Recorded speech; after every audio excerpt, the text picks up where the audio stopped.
querem hoje, tá bom? Esse é um tema muito amplo. Então, hoje, o que eu resolvi fazer? Hoje eu resolvi falar do tema de uma forma como se fosse um funil. A gente vai falar de relações humanas. Algum microfone aberto? Algum microfone aberto? Aí. A gente vai falar de relações humanas de forma muito abrangente e depois a gente vai afunilando para falar de relacionamento afetivo, porque eu sei que muita gente queria falar disso e principalmente porque é o ápice do relacionamento, né? Relacionamento afetivo geralmente são pessoas, ou parceiro ou os parceiros, que conhecem melhor a gente, que convivem com a gente mais de perto e que vão exigir um trabalho na dinâmica do dia a dia maior de inteligência emocional para lidar ao longo dos anos, tá? Então, de novo, lembrando, vai ser um funil, eu pretendo abordar com mais profundidade relacionamento afetivo do meio para o fim. Mas vocês podem comentar, falar desde já sobre isso. Não tem regra. Como sempre, eu coloco provocações nos slides e que eles tragam para nós reflexões para a gente poder discutir aqui. Eu vou falando. Lembrem-se que a educação no ambiente digital é diferente. Vocês podem me interromper, tá bom? À vontade, porque funciona diferente mesmo. Pode abrir meu microfone e sair falando. Começo com uma frase, um pensamento, uma reflexão. Relacionar-se é, em maior ou menor grau, estar conectado a outras pessoas.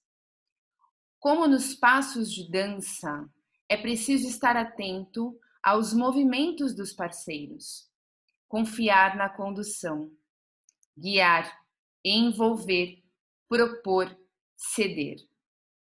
Movimentar-se com discrição, elegância, sutileza, mesmo quando as coisas não vão bem. É ter mais consciência de si e de seu entorno. É ter inteligência para deslizar pela vida com mais fluidez e prazer. Aos que buscam o aperfeiçoamento pessoal para vivenciar experiências cada vez mais enriquecedoras, vamos à valsa. Então, eu escolhi esse trecho de um texto nosso, um texto da nossa escola, um texto que eu escrevi, para poder justificar o nome da palestra. Por que eu chamei, né, Os Elegantes à Valsa? Porque eu considero, de fato, a dinâmica dos relacionamentos como se fosse uma dança. Você precisa estar muito atento ao outro e, além, atento ao entorno. Quando você está dançando, você precisa ter uma noção espacial para não esbarrar nos outros que também estão dançando no salão. E eu sinto que quando a gente se relaciona em qualquer em qualquer grau, mas especialmente um relacionamento afetivo, a dinâmica da valsa casa muito, a analogia da valsa casa muito. É necessário haver uma confiança no parceiro para compreender qual é o movimento que a gente precisa fazer. É preciso haver muita consciência do seu entorno para não agredir, não incomodar com os seus ritmos, com os seus passos, as demais pessoas no salão, as demais pessoas no mundo. E é preciso aprender a ler o movimento do outro. A gente vai falar disso com um pouco mais de profundidade. Vamos lá.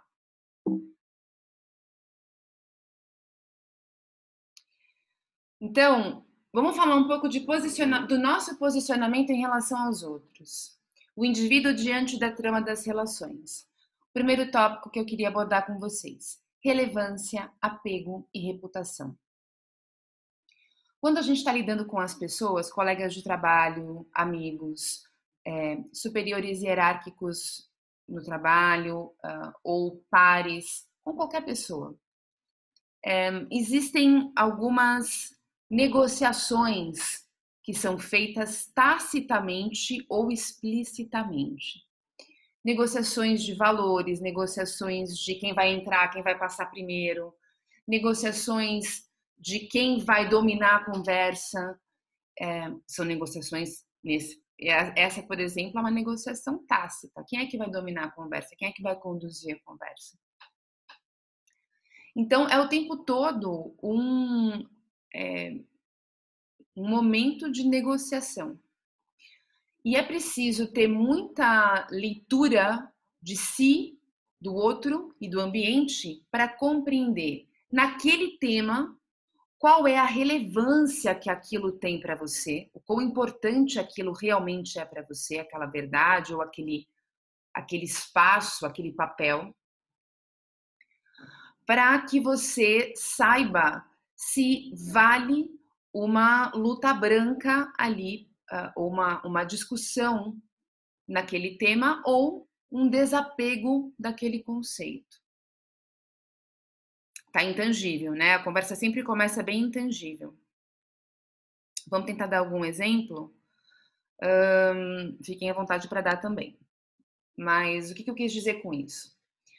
Suponha que você esteja numa conversa e você entre, sem querer, com certeza, em algum tipo de debate político. Qual é a real importância de ganhar argumentação dentro daquele contexto, com aquela pessoa? É uma pessoa com quem você se importa muito? É uma pessoa que você entende que a discussão vai fazer diferença? Vai mudar a ideia da pessoa ou a sua? Quando você entra numa discussão, você não entra para ganhar, eu espero. Você entra para trocar ideias e até colocar suas próprias em xeque. Certo? Vocês estão congelados, tá engraçado. Vocês estão parados olhando aqui. Vai fazendo assim para eu saber que tá tudo bem com a transmissão. Beleza. Então tá bom. Então é importante você avaliar dentro de um posicionamento numa relação, numa conexão, seja ela profissional, seja ela com um amigo, seja ela num relacionamento afetivo, o quanto que aquele tema disputado, o quanto que aquela disputa, seja qual for, é relevante para você, ou o quanto você pode ser generoso em entregar ao outro. Exemplo imbecil, para ficar fácil de ilustrar, passagem. É mais importante para você passar na frente e sair correndo quando abre o elevador, ou dar a passagem para quem está com você. Esse é um exemplo que parece muito simples, mas ele diz muita coisa sobre alguém. O quão relevante é você sair na frente no elevador e o quão relevante é você cuidar dos demais que estão no elevador. Numa discussão um pouco mais profunda com o seu parceiro, quão importante é para você ganhar aquela argumentação em detrimento do bem-estar do parceiro seu e da leveza do ambiente. Às vezes é algo que é absolutamente tosco e provoca-se discussões sérias, né? Muito grandes, muito profundas por causa de uma bobagem. Então, quão pronto ao desapego você está para manter a relação ou a conexão, ainda que momentânea, saudável, aprazível, agradável. Isso é atitude lúcida. Isso é uma atitude lúcida. Eu avaliar o quão aquilo realmente é importante, avaliar se de fato eu posso transformar a situação, a gente vai falar um pouquinho mais para frente também, e aí entrar ou não naquela discussão, naquela disputa, naquela conexão com mais ou menos afinco. Tudo bem? Fez sentido? E aí eu conectei um pouco com reputação. Se a gente for falar de um ambiente de trabalho, por exemplo, tem uma frase muito boa, eu esqueci de quem é, depois a gente busca, mas que diz: leva-se anos décadas para se construir uma reputação e apenas alguns segundos para destruí-la. Então, posicionamento diante do outro também tem a ver com reputação. O quanto você está disposto a minar a sua reputação, a sua imagem dentro daquele grupo ou dentro daquele relacionamento, por uma verdade que está sendo discutida ali naquele momento. E a verdade pode ser algo, né, falado ou até alguma disputa mesmo de trabalho, de uma maneira de se fazer alguma coisa, algum processo interno. E que isso não te leve à apatia diante das situações. Não é isso que eu estou recomendando. Eu estou recomendando uma leitura mais inteligente e com um olhar mais amplo sobre uma situação, ao invés de estreitar e enxergar pontualmente o que está acontecendo. Então, olhe lá para frente. Vale a pena eu discutir? Vale a pena eu entrar num embate neste tema e perder coisas mais importantes para frente? Perder posicionamento dentro da minha empresa mais para frente? Ou vale a pena eu entregar essa batalha e ganhar a guerra?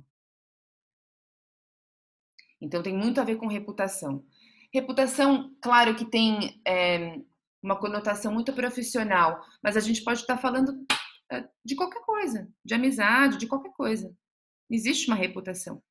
As pessoas vão considerá-lo basicamente pelo conjunto de atitudes que você vai tomar, pelo conjunto de comportamentos que você vai demonstrar nas primeiras interações. Você cria uma reputação ali. Concorda? A gente já discutiu sobre imprinting também, que existe mesmo essa coisa da primeira impressão é que fica. Então, se você constrói alguma reputação que te leva para uma certa imagem, você tem vantagens aí dentro da dinâmica dos relacionamentos. As pessoas te olham de forma mais compassiva, elas tomam decisões a seu favor, porque lhe consideram dessa ou daquela maneira. Então, que você construa a sua reputação premeditadamente, né? Sabendo o que você quer informar aos outros sobre a sua melhor versão. Você não vai chegar num relacionamento, como raramente acontece, querendo mostrar o seu pior. Você chega querendo mostrar o seu melhor, querendo construir o quê? Uma reputação que te dê alicerce para quando as coisas não forem bem, você ter ali um estofo, você ter um crédito na conta para consumir. Tá? Podem me interromper a qualquer momento se ficar muito intangível. Segundo tópico. Sejamos espectadores atentos de nós mesmos para não incomodar o outro com o que não pertence ao seu campo de ação. Vamos parar um pouquinho. Quantas vezes a gente tem uma atitude de incômodo em relação a algo que não tem nada a ver conosco? Então, a pessoa está fazendo algo, pode ser um colega de trabalho, de novo, pode ser um amigo, pode ser um relacionamento afetivo, pode ser um familiar. E a gente se sente agredido por uma atitude que a pessoa tem com ela mesma ou a forma que ela faz alguma coisa dentro da vida dela. Isso tem a ver com uma coisa, um fenômeno, na minha opinião, de expansão do seu campo vital. Ou seja, você passa a entender que as pessoas que participam da sua vida com mais ou menos proximidade são partes de você. E você passa a não admitir que partes de você ajam de forma incoerente com aquilo que você entende como certo ou errado. O que é uma grande piração. O outro não é você. O outro é livre. O outro é um ser humano completo. E você querer controlar o que o outro faz ou o que o outro pensa é insanidade para você e para o outro.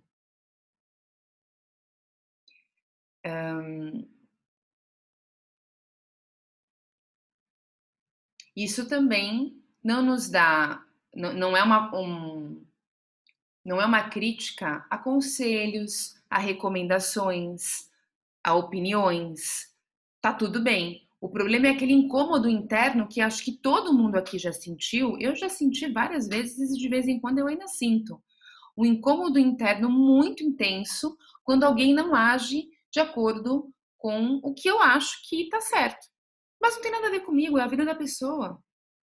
Mas quando é um irmão, quando é um pai, quando é alguém muito próximo, eu me sinto no direito de me ofender e interferir. E eu não tenho esse direito. Tudo bem? E aí eu coloquei uma ressalva, não é reprimir o que você sente, mas estudar-se para avaliar se a sua intervenção ajuda ou atrapalha, também tem isso. Tá bem, eu acho que tal atitude merece uma crítica construtiva, não é? Tal atitude merece uma crítica construtiva. Eu me colocar naquele momento vai de fato mudar alguma coisa, ser bem absorvido e mudar alguma coisa?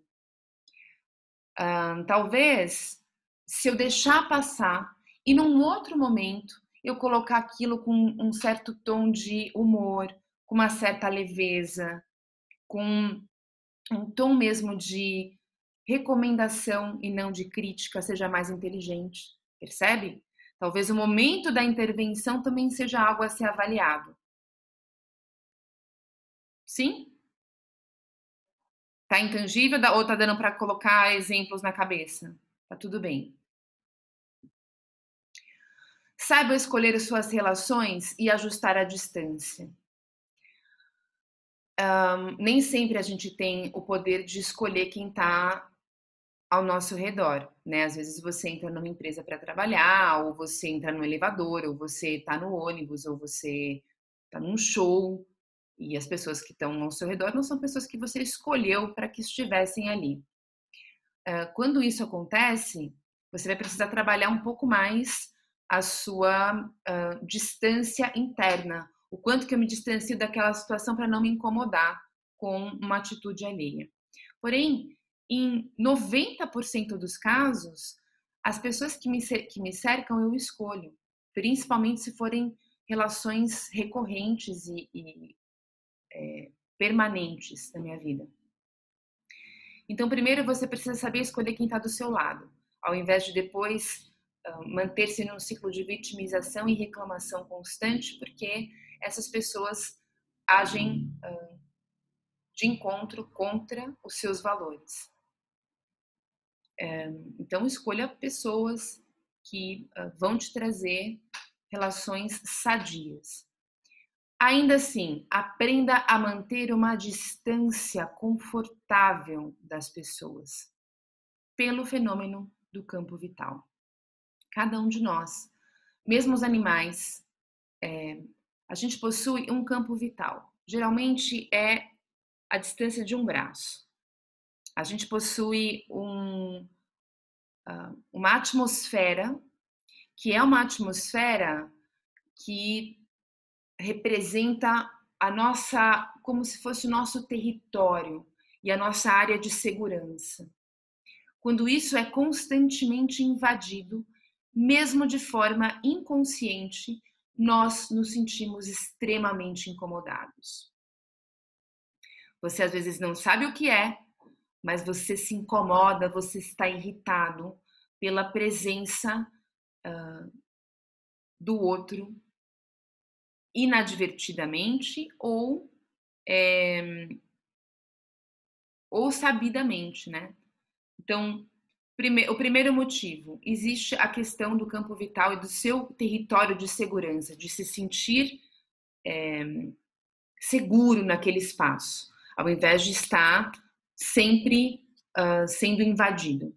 Você pode conceder a proximidade em vários momentos do dia, mas Quando isso não é preservado, pelo menos um bom percentual do seu dia, você vai se sentir incomodado, irritado e sufocado, como a maioria das pessoas percebeu durante a pandemia. A questão do espaço vital também está muito conectada com a sutileza. Então, tem muito a ver com boas maneiras, né? Com etiqueta. O que é etiqueta? O que são as boas maneiras? É uma forma de fazer-se imperceptível a presença do outro, para não incomodá-lo, para não causar distúrbios, perturbações no ambiente do outro. Então, eu me alimento em silêncio, eu me movimento em silêncio, eu falo mais baixo, eu não rio, gargalhando, incomodando todo mundo. Dentro de um ambiente de trabalho ou dentro da casa de alguém, você não sai falando no telefone alto e por aí, né? Tudo isso tem a ver com o quê? Com campo vital, espaço vital e com o respeito à não perturbação à vida do outro. Tudo bem?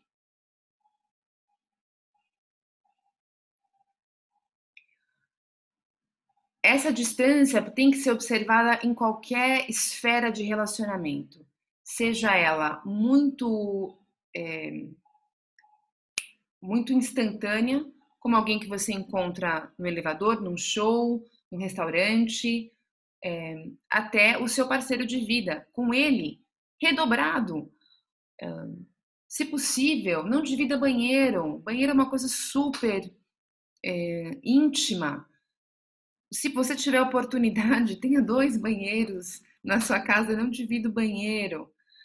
Respeite o espaço do seu parceiro em épocas de pandemia, o triplo. Procurem ficar o dia todo em ambientes diferentes e se encontrarem na casa para manter essa distância confortável e não invadir o espaço do outro. A gente vai falar mais profundamente sobre isso quando a gente estiver falando de relacionamento afetivo. Estamos chegando lá. E eu deixei mais uma chamada aqui. Aprenda a avaliar quando ficar e quando partir. E aí eu tô falando de amizades, eu tô falando de familiares e eu tô falando de relacionamentos de colegas, né, de trabalho. Ficar e partir pode significar fisicamente partir, se afastar, um afastamento físico, ou simplesmente um afastamento emocional. Às vezes, naquela relação, você vê que mesmo com toda a sutileza que você imprime, com toda a leitura de ambiente, azedou. Não é uma pessoa que dentro do convívio está fazendo com que você evolua como ser humano, ou ela não tem nenhum tipo de senso de contribuição na tua vida e você também não se sente contribuindo com a vida dela. Azedou. É preciso saber a hora de partir. E aí a gente comentou sobre o momento na aula de desapego, aqui cabe a mesma coisa. Tem um momento certo da partida. Se você deixa esse momento passar, a quantidade de faíscas e conflitos é amplificada ao extremo. Porque não há mais diálogo, não há mais negociações e você permanece na situação. Isso faz com que a gente acesse o quê? O instintivo. A gente vira bicho. E eu não posso fugir, então o que eu faço? Eu ataco. Não é? Ou me defendo com veemência, com todas as armas que eu tenho. Isso é atitude de bicho. Isso é descer vários níveis de consciência. Ao invés de eu estar escaneando constantemente o ambiente para manter essas dinâmicas fluidas e confortáveis para todos. Podem me interromper quando quiser. Tá. Mas por que é tão difícil partir? E aí eu quero que vocês coloquem na cabeça as situações que vocês passaram com amigos, que vocês passaram também em relacionamento afetivo, pode ser, mas colegas de trabalho, amigos e familiares. Lembrando que partir pode ser de uma forma física ou simplesmente emocional. se fechar emocionalmente e partir. Por que é tão difícil? Porque nós insistimos em obter um resultado com aquela pessoa que a gente não vai atingir. Isso cria um vício. Isso cria um looping no qual vira realmente uma obsessão. Quanto mais você não consegue o resultado que você quer, mais obcecado você fica e mais apegado você fica. Alguém já sentiu isso? Principalmente em relacionamento afetivo, isso é super comum. Você não tem o que você quer e você fica apegado demais àquela situação, querendo obter o que a pessoa não tem para te dar. Ela não tem para te dar. Olha que deselegante você tentar espremer de alguém algo que ele não tem, algo que ele não é. E isso vira um ciclo vicioso, vira realmente um vício. Você fica preso, buscando incessantemente extrair da situação aquilo que a situação nunca vai te dar. E quanto mais ela não te dá, mais preso você fica a ela e assim vai. Ninguém conseguiu pensar numa situação que se sentiu assim? Conseguiu, Ângela? Que bom. Balançou a cabeça. Tô vendo a Ângela. Eu não vejo todos, lembrem-se disso, tá? Alguém usou o chat?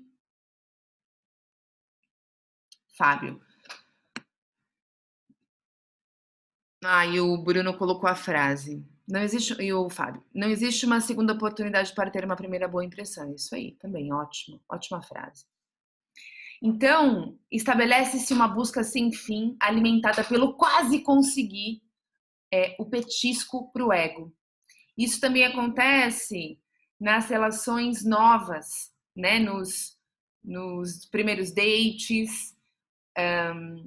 Acontece muito isso. Você fica querendo aquele petisco para o ego. E cada vez que você não consegue, você se vicia naquela pessoa, buscando extrair o que ela não vai te dar. E aí você se apega a ela. Por isso que a gente gosta de tanto de quem não gosta da gente ou não entrega pra gente uma relação tão completa, tão serena. Outro motivo é a gente não admitir a derrota. Aí a gente pode estar falando de vários tipos de relação, ou num conflito com algum amigo, você não admitir que você estava errado, né? Então, encontrar aceitação em outras pessoas pode amenizar o sentimento de derrota e frustração. É libertador. Vamos colocar aqui também o caso do relacionamento afetivo. Como é difícil, às vezes, a gente terminar um relacionamento, um namoro, um casamento, eu acho que ainda mais sério. Mas, às vezes, passa aí pelo caminho de simplesmente não admitir a rejeição. Às vezes não tem a ver com amor, às vezes não tem a ver com projeto de vida, às vezes tem a ver com rejeição. Então, eu coloco uma sugestão que encontrar aceitação em outras pessoas, ou seja, ter um largo círculo de amigos, ter relações bem alicerçadas com familiares, isso pode atenuar quando você é rejeitado pelo cara do Tinder, pela menina do Happn, ou pelo seu último casamento, ou por um amigo que decide te cortar por qualquer motivo, por qualquer mancada que você deu. Então pense nisso. Pense como ter outras relações que vão te suprir nesse sentido amenizam, amortecem o impacto. Isabelle tá aí, que legal. Oi, Isa! Tá na praia já, provavelmente. Então, eu disse que é libertador porque, de fato, o é. A gente não fica preso naquele looping de precisar da aprovação, de precisar do afeto daquela pessoa que não está te dando, que está te rejeitando, ou com a qual você perdeu algum tipo de disputa ou de papel. Isso pode significar, por exemplo, ter sido demitido. Como é difícil, é uma rejeição. E aí, se você tem amizades profícuas, se você tem um relacionamento afetivo bacana, tudo isso pode amortecer a sensação de rejeição de ter sido demitido. Às vezes, estamos preparados para enfrentar nossos fantasmas e crescer. Às vezes, não. É importante estar ao lado das pessoas que respeitam o ritmo da nossa evolução. Como é desconfortável estar com pessoas que também exigem que nós sejamos heróis o tempo todo, né? Então aqui foi uma colocação no sentido de que se você está do lado de alguém que cobra demais de você, talvez seja a hora também de partir. É importante estar perto de pessoas que nos inspiram a evoluir, mas não que nos demandam isso. A vida já é estressante demais para que você se cerque de relações estressantes. Faz sentido?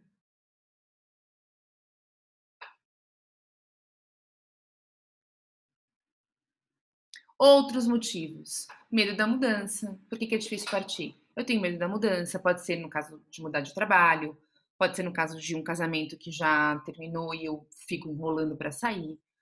O medo do desconhecido, o medo da solidão. Muito comum. Como se resolve isso? Da mesma maneira como eu disse antes, cercando-se de outras relações que são muito saudáveis. Era muito comum no passado os casamentos mais antigos serem um se fechar em copas. Então as pessoas, o casal era o casal e não tinha um círculo de amigos tão aberto, não tinha uma vida social tão vibrante. Isso dificultava muito os términos dos relacionamentos, porque a pessoa era a única referência que você tinha no mundo. Então, era exacerbado esse medo da solidão, era exacerbado o medo da mudança, do desconhecido. Pense e fique à vontade para dialogar comigo. Outra coisa difícil em partir é lidar com a perda. Não há dualidade. Há um custo na partida, não é?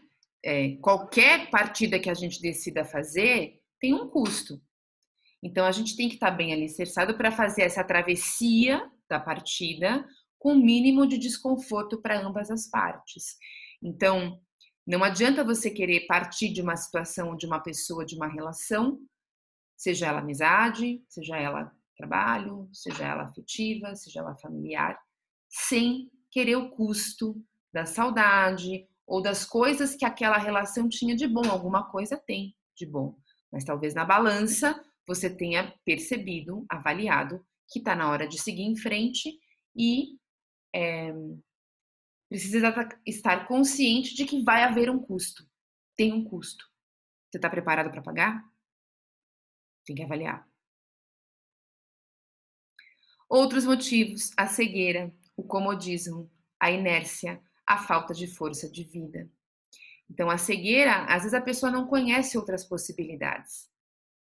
Ela tá.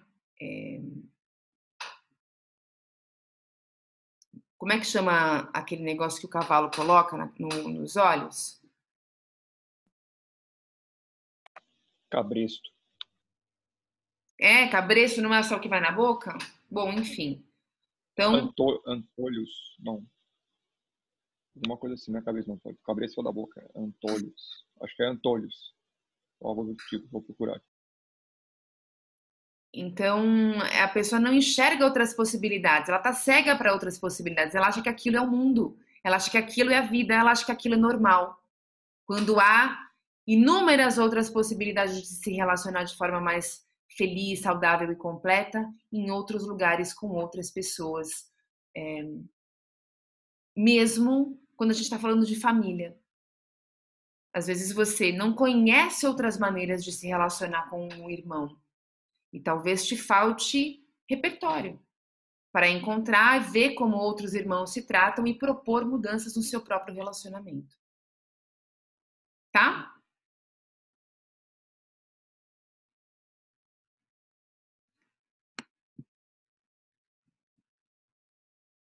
Mais uma frase que eu tirei do texto que eu escrevi: termos testemunhas para as nossas vidas nos faz sentir valiosos. Pelo menos para aquelas pessoas, as que nos acompanham de perto nessa rápida viagem, somos únicos e importantes. Dividir a vida é, com efeito, afirmar nossa própria existência. Então, procure cercar-se de pessoas.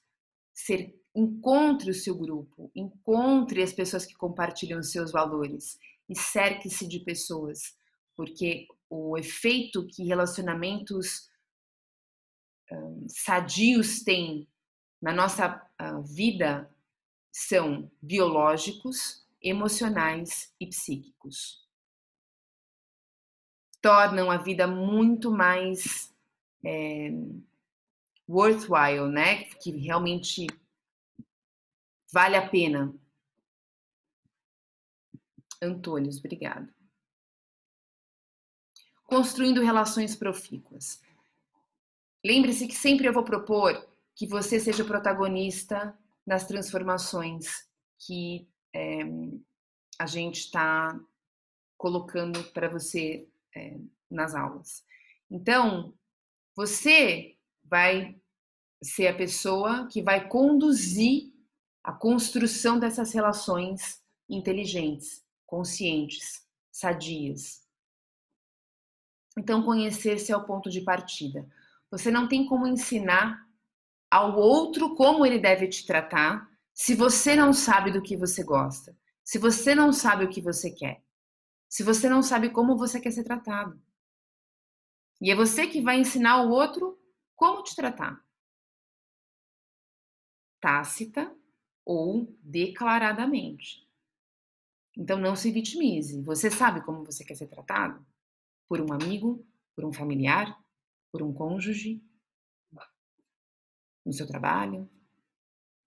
Edifique um ego exuberante.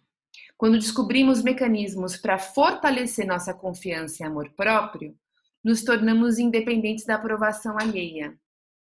Nos tornamos produtivos e sedutores. Como a maioria dos nossos problemas de relacionamento estão conectados com insegurança, com falta de certeza sobre si, falta de certeza sobre as suas verdades ou medo de ter que abrir mão das suas próprias verdades pelas verdades que chegam através do outro. A maioria dos conflitos acontecem por insegurança. A maioria dos conflitos que são manifestados de maneira verbal e arquitetados de maneira mental nascem no instintivo, no desejo de proteção, no medo do ataque à sua própria vida. Então, quando você não tem certeza de quem você é, quando você não confia no seu próprio taco, quando você não sabe no que você é bom, quando você não conhece suas fortalezas, quando você não se ama, é muito fácil que os outros penetrem o seu campo vital e baguncem todo o seu entorno, baguncem a sua vida, baguncem o seu coração, a sua cabeça e a sua estabilidade.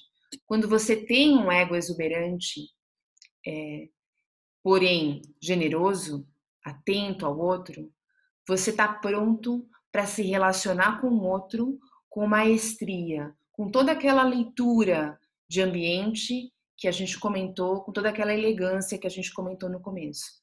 Então, o ponto de partida é se conhecer e depois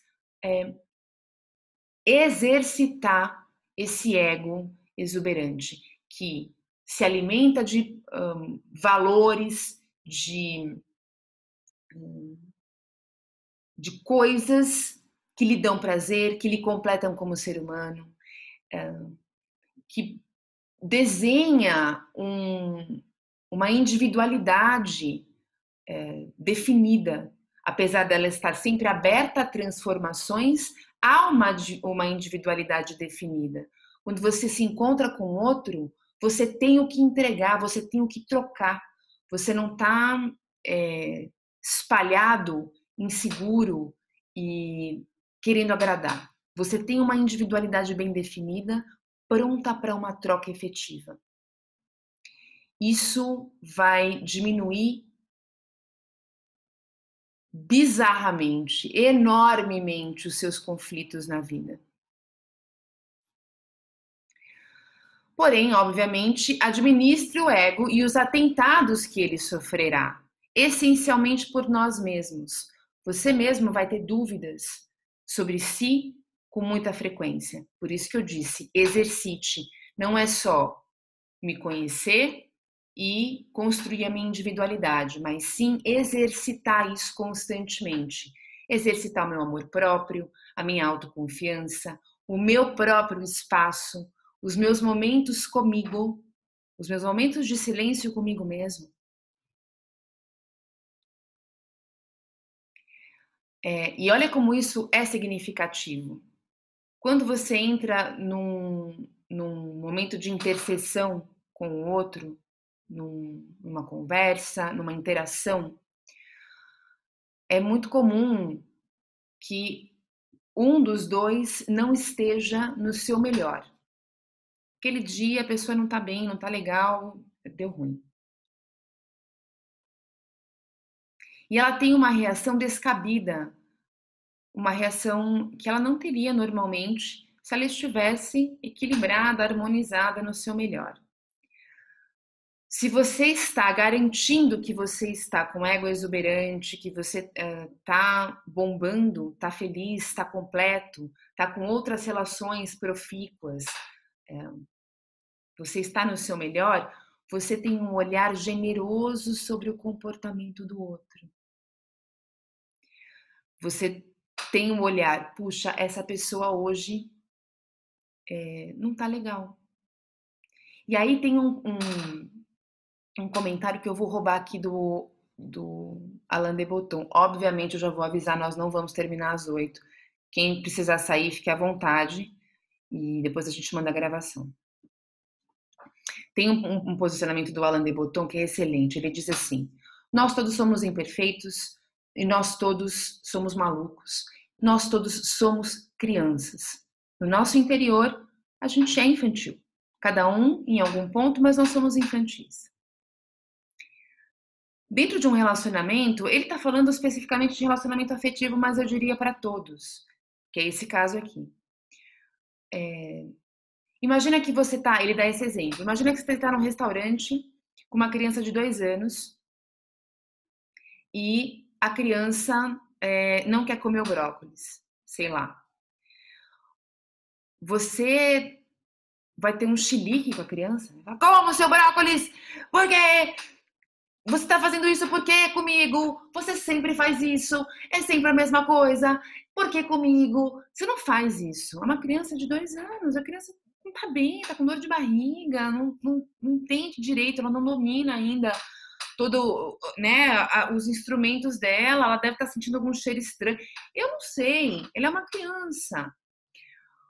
Olha, como que você faz? Meu amor, por que você não está querendo comer? Você tem uma generosidade diante de uma criança de 2 anos que você não tem diante de um adulto.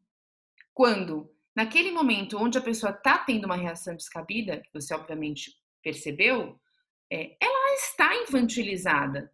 Ela está precisando, na verdade, de um cuidado e não de uma discussão de igual para igual. Uma discussão de igual para igual tem-se quando os dois estão equilibrados, harmonizados. Aí há uma discussão que vai dar frutos.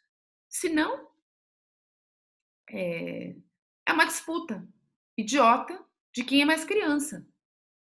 Eu achei tão bonito quando ele colocou isso, ter esse olhar generoso sobre o comportamento do outro. A gente é capaz. Nós fazemos isso com crianças e a gente pode fazer isso com todo mundo. Se no trânsito alguém tá louco, buzinou, não sei o quê, ao invés de eu me emputecer junto com a pessoa e piorar o meu próprio emocional, essa pessoa não deve estar tendo um bom dia, ela deve estar com algum problema. Ela acabou de ser demitida, ela tá com medo da pandemia, eu sei lá, coisas podem estar acontecendo e eu não tô na mesma vibração que ela. Eu tô bem, eu tô ótima. Passa, passa na minha frente. E não, peraí, e vou disputar quem é que passa primeiro. Entende?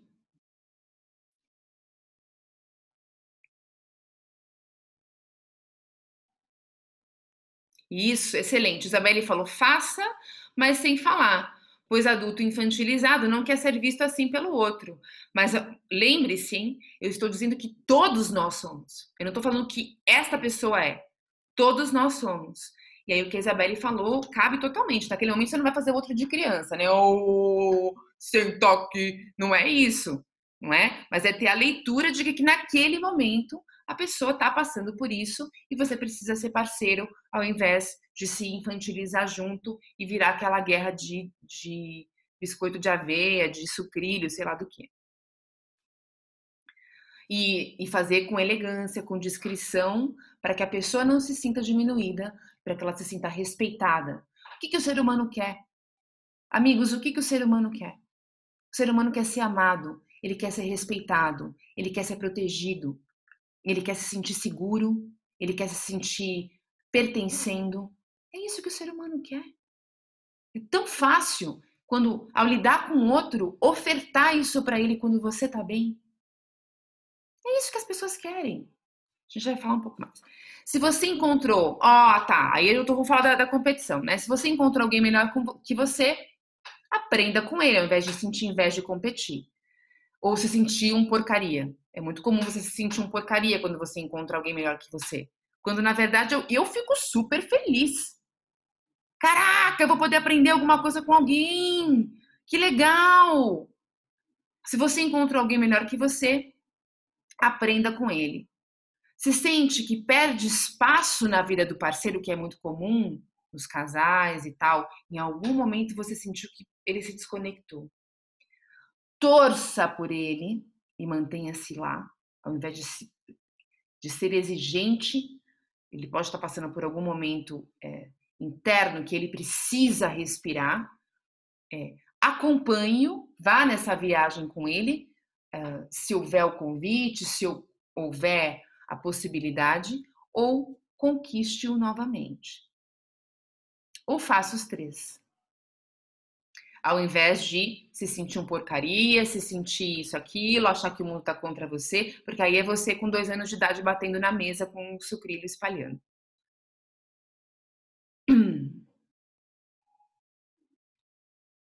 A distância necessária, confortável e negociável. Invasão de espaço vital e ângulo ideal. É aquilo que eu falei mais para trás. Para que você saiba construir e dar ao outro, construir o seu próprio, que é algo que eu pessoalmente aprendi, tenho aprendido recentemente, é muito recente esse meu aprendizado, na experiência, né, na pele, mas aprender a demandar o seu espaço. Este é o meu espaço, eu preciso deste espaço para estar bem. Como também respeitar o espaço do outro. Sempre negociando o que é importante para ele, o que é importante para você, tentar negociar, encontrar um ponto comum. E o ângulo ideal. Ninguém vai te conhecer completamente. Isso é uma ilusão. Isso é uma ilusão. E também inspirada no Alain de Botton, que dá uma palestra top sobre isso. Ele diz que isso é loucura, nem você se conhece e você exige que o outro te conheça. Você exige que o outro leia seus pensamentos e compreenda o que você está sentindo, que ele adivinhe o que você está sentindo. Você não sabe o que aconteceu. É tão comum ou fica quieto, emburrado e não fala nada, a pessoa não tem bola de cristal. Às vezes nem você mesmo sabe o que de fato está sentindo, o que está rolando aí dentro, qual realmente é o problema. Então perceba que a pessoa está te enxergando por um ângulo. Um ângulo. Procure dar a oportunidade do outro te enxergar pelo ângulo que você precisa ser enxergado naquele momento.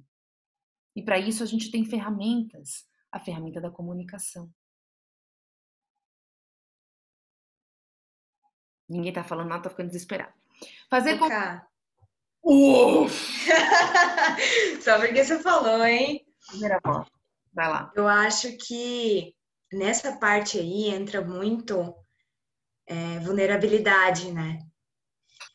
Você se mostrar vulnerável a esse ponto e ter a confiança de se mostrar vulnerável para a pessoa. E tem muita gente que tem dificuldade nisso, né? Sim, mas aí entram duas coisas. Entra sim a vulnerabilidade, mas também entra manter-se interessante para o seu parceiro. A distância, e isso também eu vou passar um trechinho de uma palestra aqui. A distância cria o desejo pelo seu parceiro. Aí eu tô falando de relacionamento afetivo. A distância cria o interesse. A distância cria o desejo pelo outro. Se você não permite que haja um espaço entre vocês, fica desinteressante. E além de sufocante, fica desinteressante. Eu não enxergo, eu não tenho ângulo para te enxergar. Eu quero te enxergar num ponto de vulnerabilidade, onde você permita que eu entre na sua vida, mas eu também quero te chegar num ponto onde você continua sendo a pessoa pela qual me apaixonei. Onde você continua sendo interessante, porque você é aquela pessoa que performa no seu melhor, no lado humano ou no seu lado profissional. É por aquela pessoa que eu me encantei. É muito comum dentro de um relacionamento aproximar tanto que perde-se essa distância que cria o desejo. Percebe? Fazer com que os outros sintam-se excluídos e rejeitados diante das suas escolhas é ter o ego deseducado. Também digo, a maioria dos conflitos acontece ou por causa de insegurança ou porque você faz as pessoas se sentirem excluídas. Exemplo bobo. Um casal e aí a menina diz, às quintas-feiras é a minha noite de pôquer. Sei lá. A maneira como ela coloca isso não é uma maneira carinhosa ou uma maneira inclusiva, uma maneira de negociação. É uma imposição. Isso faz com que o outro se sinta excluído de uma decisão, que ele se sinta excluído do mundo do parceiro. E isso dói. Por que a traição dói tanto? A traição é a coisa mais comum. Traição, eu tô dizendo traição não. Porque a infidelidade, né? Sair com outras pessoas ou a não exclusividade dói tanto. Porque há um quê de exclusão. Há um quê de medo de perder-se, de perder a sua segurança, de perder o seu parceiro de vida. E você se sentiu totalmente excluído, totalmente inseguro. O seu mundo sacudiu. Por isso dói tanto. Além de ser uma mentira. Mas quantas outras mentiras não doem tanto quanto a mentira da traição? Então tem algo além aí. E na minha opinião, tem a ver com a exclusão e com o medo de perder o seu parceiro de vida que representa a sua segurança no mundo. Falta de tato, invasão de espaço vital, a gente já falou bastante. Mais um pouquinho do meu texto lá. Educar-se na arte das relações humanas é presentear-se com as melhores experiências e pessoas. Ao som da valsa, encontramos parceiros mais ou menos experientes e podemos então deslizar na pista desfrutando da conexão e da troca.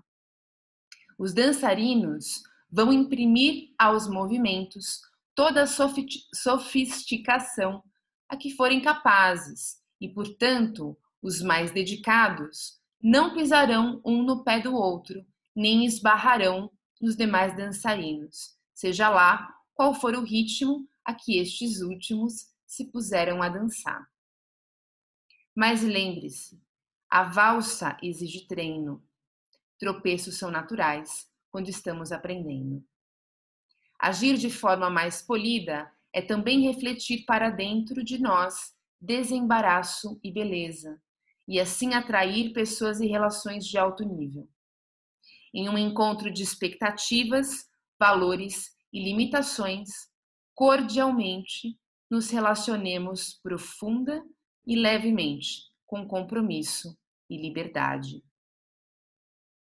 Eu quero comentar um pouquinho esse começo aqui. Eu comparo com a valsa, de novo, dizendo que existem dançarinos mais ou menos experientes e é assim nos relacionamentos. Tem pessoas mais e menos conscientes sobre a dinâmica dos relacionamentos. Tem pessoas mais ou menos conscientes sobre as suas próprias emoções. E a gente vai cruzar com essas relações e com essas conexões ao longo da nossa vida.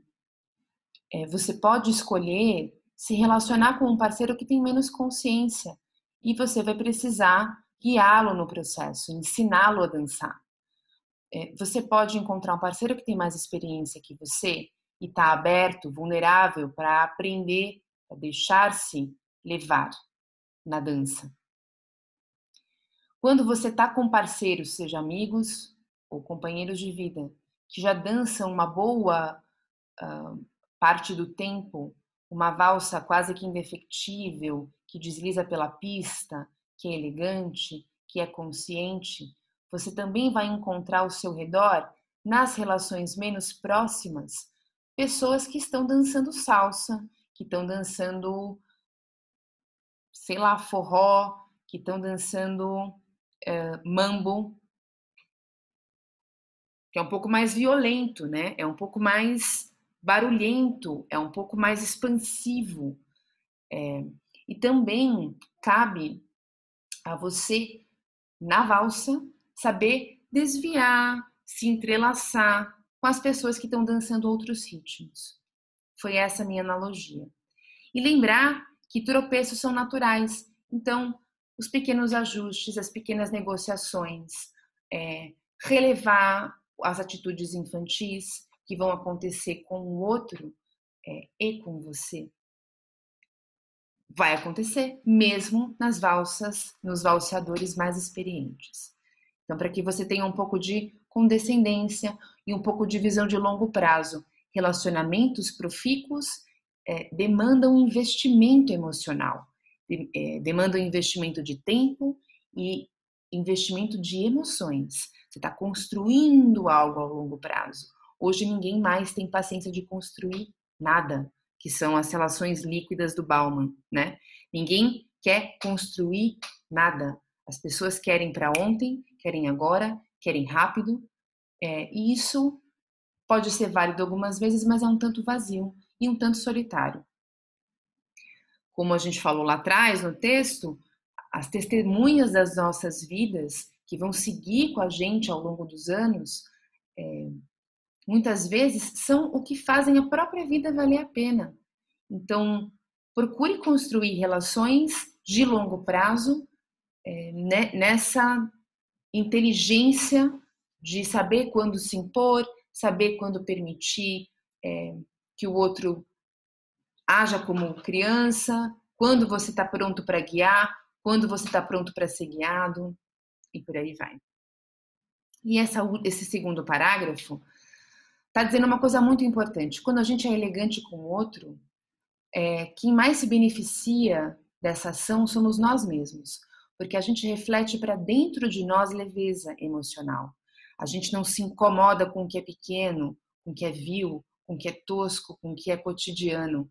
A gente está preocupado com os grandes ideais da vida, com as grandes coisas, não com quem lavou ou não lavou a louça. Então, quando a gente tem a elegância com o outro, a gente está reverberando para dentro de nós mesmos uma elegância, um cuidado, um carinho, uma atitude de amor consigo, para que você não se entupa, não se intoxique com emoções pesadas quando a solução era muito mais simples do que uma discussão instintiva, primitiva, bruta. Agora só é que a gente chegou na parte do relacionamento afetivo, mas fique calmo, tá acabando, porque eu vou passar um pouquinho de um vídeo, e por isso que eu coloquei a música da Tina Turner no começo. Para quem não tava tocando. Eu amo essa música. Eu vou descompartilhar. Ah, não, acho que dá para fazer por aqui. Eu tava com tudo aberto, mas como deu aquele pequeno glitch na minha apresentação, eu acabei... Vocês estão conseguindo ver a minha tela e a Esther Perel? Bem no comecinho, eu queria compartilhar só os primeiros instantes da palestra dela com vocês, mas não vai dar certo. Peraí, porque eu preciso compartilhar o som também. Minutinho, vai dar certo, fiquem por aí, não saiam correndo, essa parte é muito importante.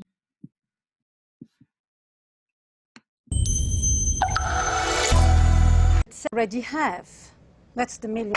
So is it desire? How is it different?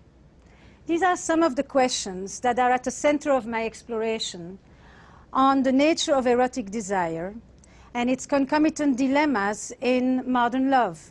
So I traveled the globe, and what I'm noticing is that everywhere where romanticism has entered, there seems to be a crisis of desire. A crisis of desire as in owning the wanting. Desire as an expression of our individuality, of our free choice, of our preferences, of our identity. Desire that has become a central concept as part of modern love and individualistic societies. You know, this is the first time in the history of humankind where we are trying to experience sexuality in the long term, not because we want 14 children for which we need to have even more because many of them won't make it, and not because it is exclusively a woman's marital duty. This is the first time that we want sex over time about pleasure and connection that is rooted in desire. So what sustains desire and why is it so difficult?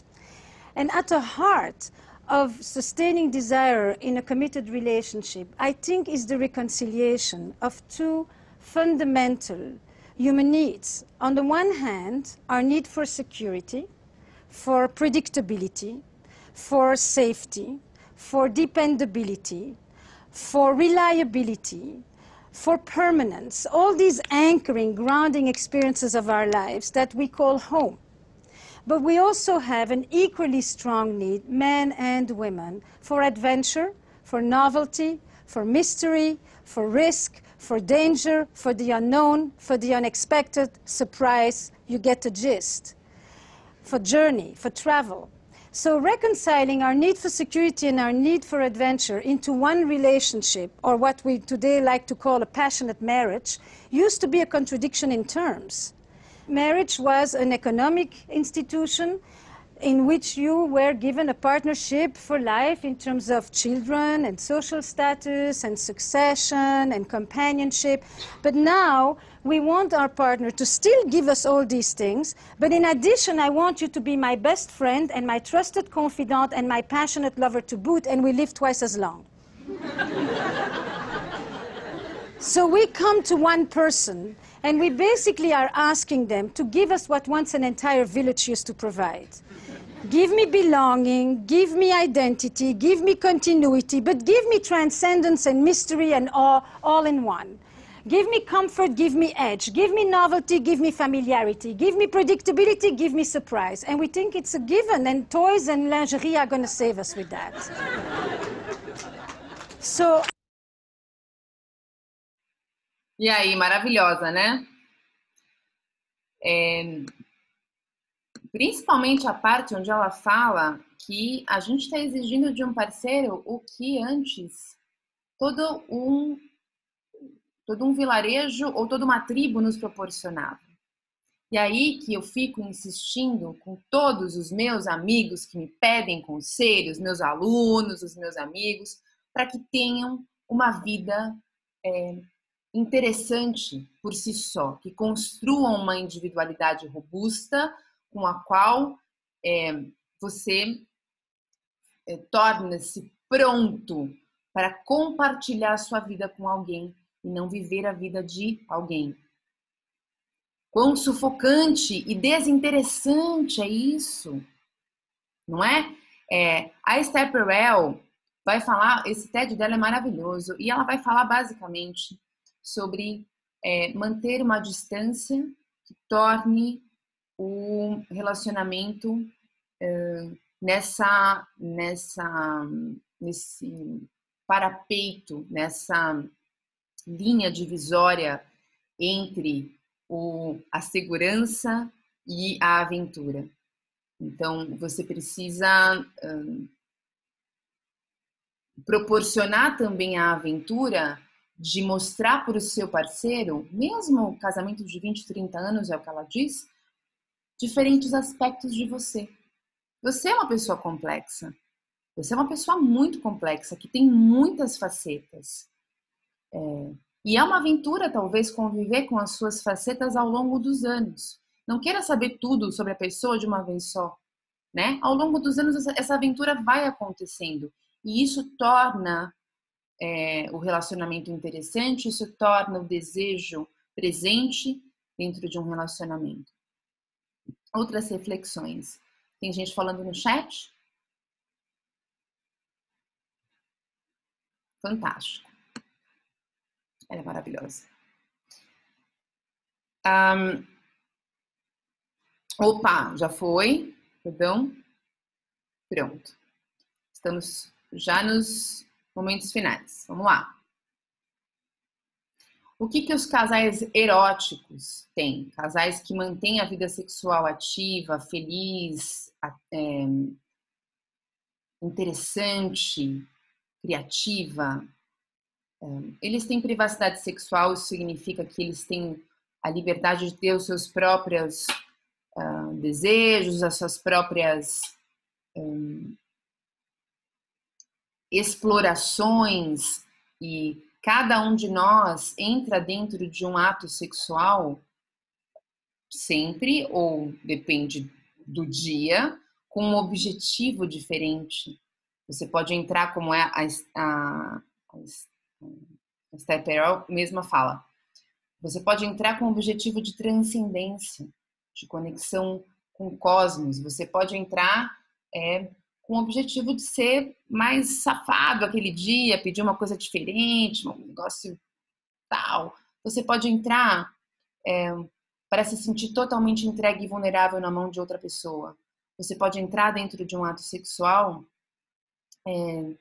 para simplesmente relaxar, para descarregar os seus hormônios. Sei. Então, dê essa privacidade do outro, ter os seus desejos, ter as suas fantasias, ter o seu espaço vital preservado. E cada casal vai decidir como a sua privacidade sexual vai ser conduzida.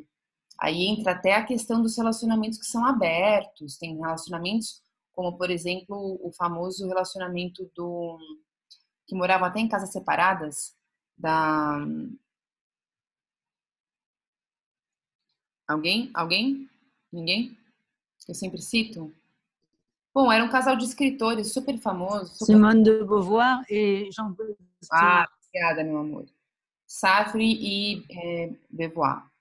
Eles tiveram... Sartre e... O meu francês não tá bom, fui corrigida. Inclusive, Isabelle, cadê o telefone do professor que eu te pedi? Simone de Beauvoir e Sartre tiveram um casamento muito famoso, porque eles tinham relacionamentos com outras pessoas, relacionamentos mesmo, não eram só escapadas, e mantiveram-se juntos pela vida toda. Então, pode chegar até esse nível de privacidade sexual. Cada casal vai decidir, em acordos, em negociações, qual é o seu nível de privacidade sexual. Casais eróticos também entendem que a paixão vai e volta. É como a lua, tem eclipses intermitentes, mas eles sabem como trazê-la de volta. Então, é ilusão você achar que vai estar apaixonado por uma pessoa por 30 anos. Isso é loucura, né? São fases, principalmente quando chega, imagino, a gravidez nas mulheres, a parte hormonal fica totalmente bagunçada anos depois dela ter filhos. Tudo isso precisa ser considerado e precisa ser dialogado e conduzido dentro de uma relação do casal. Eles também desmistificam o mito da espontaneidade. O sexo comprometido é premeditado. Então, tem que marcar assim na sua agenda quando que vocês vão transar, quantas vezes por semana. Sim, sim, porque senão deixa de ser prioridade e vai tomando uma cara de algo que é como uma viagem à praia, que é uma coisa que acontece de vez em quando. E não, isso tem que ser como escovar os dentes. Tem que ser uma coisa diária, é diário. Seja o ato sexual completo em si, ou seja o carinho, seja o afeto, seja o ato sexual vivenciado de uma maneira mais curta, né? Um afago, sei lá. A gente pode ter uma aula só sobre isso, mas já passei da hora. Opa! A aceitação da imperfeição mútua. Ninguém vai ser perfeito, muito menos o parceiro perfeito para você. As pessoas são malucas, são doidas. Quanto mais perto você chega, mais você vai ver doideira. E aí, para casais, isso tem que estar claro. Quanto mais perto você chegar de alguém, mais você vai conhecer as maluquices daquela pessoa. E você precisa aceitar isso. E encontrar um ponto do meio aí, de convívio, que seja um encontro de maluquices que se harmoniza, se estabiliza. Ninguém vai ser o parceiro perfeito para o ideal, a alma gêmea. Ter a generosidade na interpretação do comportamento do outro, principalmente com o seu parceiro. A gente take for granted, né? Como é que eu falei da outra vez? A gente subestima o nosso relacionamento, porque é algo seguro.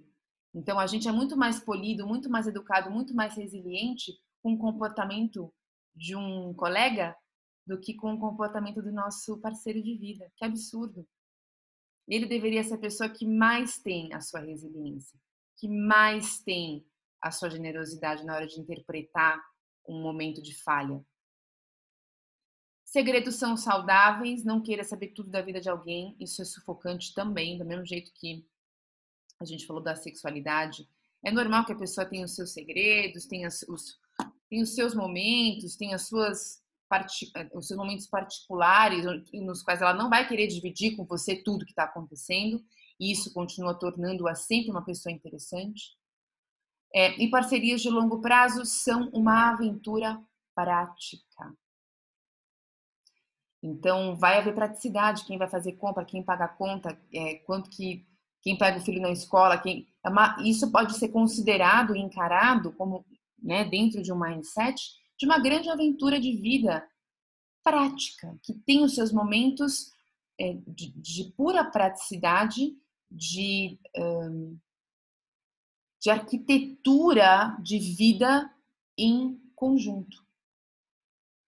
Então, considere o casamento uma aventura prática, que tem questões práticas a serem resolvidas, mas que são uma parceria, que podem trazer consigo grandes novidades, como um filho, né, dentro de um casal. É uma aventura ter um filho. Eu que diga, vendo a minha irmã, eu que diga não, ei, tudo certo aqui antes. A minha irmã ter filho, eu olho para ela, é uma aventura prática para aquele casal, mas é uma super aventura. Que aventura! Que aventura! Ou casais que abrem negócios juntos, que aventura! Prática, mas é uma aventura.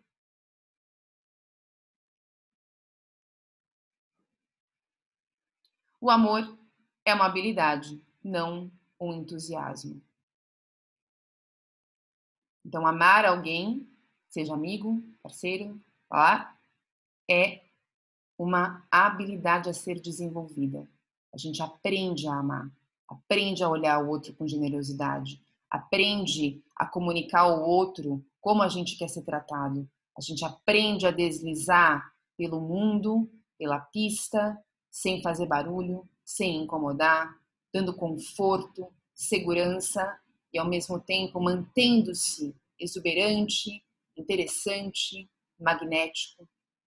Isso é uma habilidade a ser desenvolvida e não uma paixão. Que você entra na vida de alguém, tem aquela explosão e depois aquilo se apaga.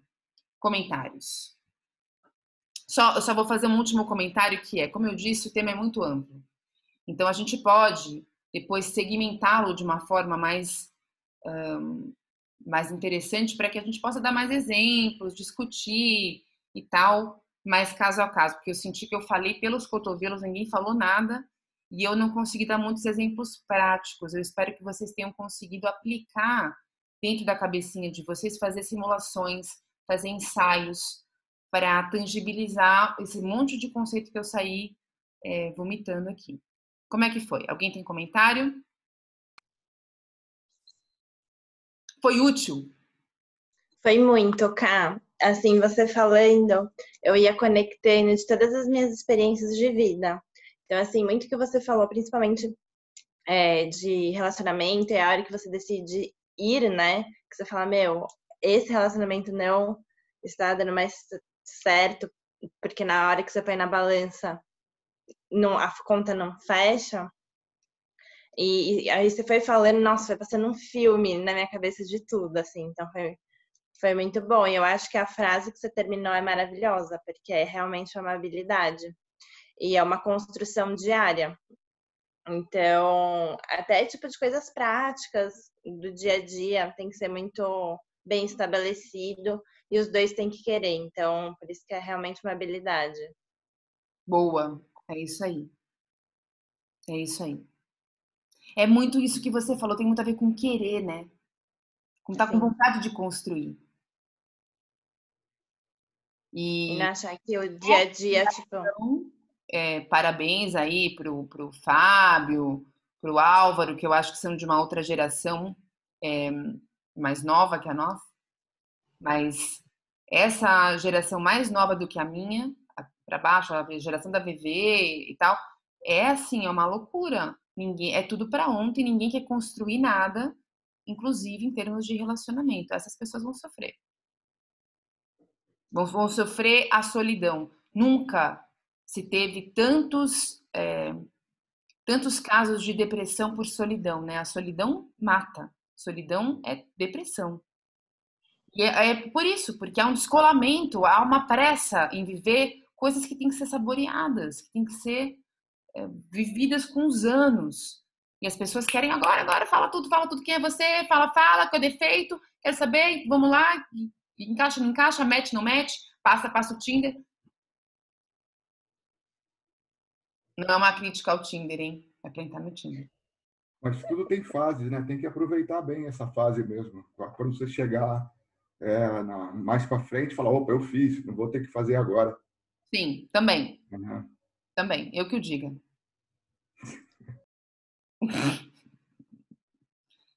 Mas foi muito legal. Parabéns pela construção da aula. Foi maravilhoso.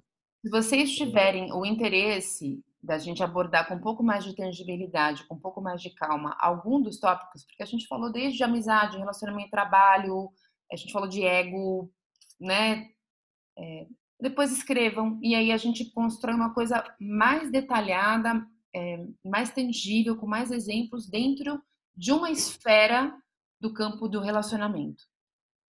Legal. Essa parte do ego, ela é bem complexa, né? O quanto a gente não pega alguns pontos bem rasos para suprir de band-aid aquele ego e depois virar algo compulsivo, como você falou, né? Total. A pessoa não dá o que você quer e você fica pirado, né? Pode falar. Quando você abordou, né, que é muito mais importante às vezes ser feliz, tolerar, do que ter razão o tempo inteiro, né?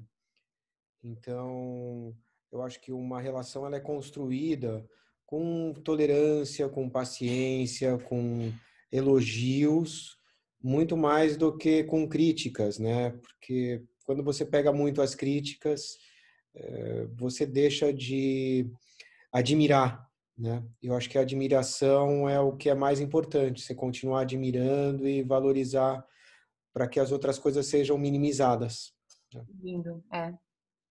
E para mim, Fá, tem muito a ver com o momento de falar as coisas, né? Você percebeu que a pessoa naquele momento não tá no melhor momento de receber o seu comentário, porque você vai querer ajudar a pessoa a evoluir. As pessoas estão juntas para evoluir juntas, para trilhar o caminho de evolução, a jornada da vida juntas. Você escolheu aquela pessoa para te ajudar a crescer, não é? E você contribui com o crescimento dela. É normal que haja críticas, porém que elas sejam colocadas de forma muito afetuosa e com uma leitura de quando é o momento de falar. Talvez quando o negócio acontece não seja o momento. A maneira de falar faz toda a diferença, né? A maneira e o momento. Eu acho que muito interessante nesse sentido, esse tipo de postura também ajuda muito a filtrar. Porque é o que você falou, acho que você não tem que reprimir, você não tem que deixar de falar. Isso. Mas, muitas vezes você não consegue ter esse filtro. Tem coisas que você tem sim que deixar de falar porque elas não vão ser relevantes. Mas se você não espera o momento, quando você espera isso, fala assim, não, vou esperar o momento para falar. Muitas vezes você esquece, passa e não volta a acontecer. Se é uma coisa que acontece de novo, você fala, não, é verdade. Não. Mas tem coisa que passou. Se você falasse naquele momento ia dar um desgaste e tudo mais, e se você esqueceu, não era relevante. Exatamente. E às vezes quando você espera e passa o momento, se você falar de novo, às vezes é voltar a um assunto que também você não precisa mais retomar aquilo. Isso, então, avaliar a relevância. Exatamente. Então, às vezes você não falou na hora, então às vezes é melhor virar a página do que ficar com aquele bilhetinho guardado no bolso, né? Quanto vale aquele bilhete guardado no bolso, né? Exato. E às vezes a gente cria monstros que não existem. Exato, aí você fica guardando. Vamos tirar uma foto? Vamos.